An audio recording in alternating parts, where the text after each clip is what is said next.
This is part 2 in a video series of relationships that may or may not be able to get through betrayal trauma.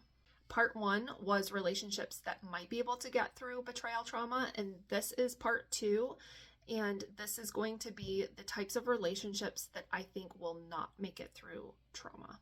I think in this case, the types of relationships that will indicate that they probably won't make it through betrayal trauma is going to be when the person that did the betrayal shows certain characteristics, like they say that they did nothing wrong, they feel genuinely like they have not hurt you, they gaslight you, they downplay what they did, they are very impatient when you ask them questions or you try to clarify what's happened. The betrayed partner is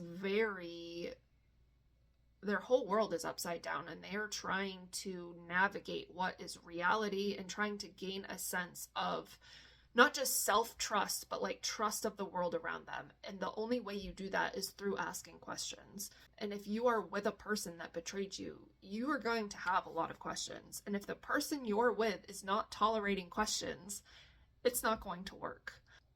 So that's probably the biggest indicator that it's not going to work, is if they are not tolerant of you asking questions. I think another indicator would be if they are not willing to do any type of therapy. Obviously, therapy is very expensive and it's not always an option for everyone, but there are resources online that are free.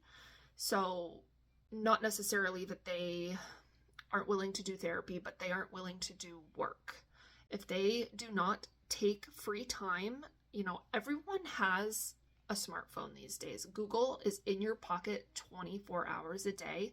And if they are not utilizing that free service to some degree, I think that's a red flag. If they are not curious about what is even going on in their own brain and why they did the things that they did to hurt the person that they claim to love, that's a problem. And I think that is a very big indicator of a relationship not working out. And I say all this to say this person potentially might get to the point where they could work through these things. But again, this is up to the person that has been betrayed to decide how much they are willing to tolerate. Are you willing to be with a person for potentially years until they get to that point? And that is for you and only you to decide. And it might be helpful to talk to someone such as myself. I am a life coach, and I would be happy to talk to somebody if they're struggling with that. It's a very, very hard decision when you've been betrayed, and if you are trying to decide if you want to stay with somebody, especially if you've got kids, if you've got pets, if you have family that is very intertwined in your business and friends.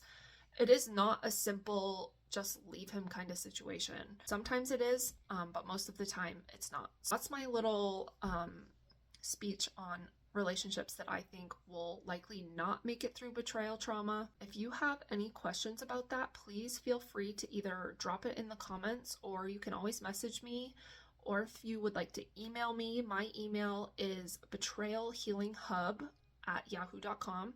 Yeah, so other than that, please have a good day and take care of yourself.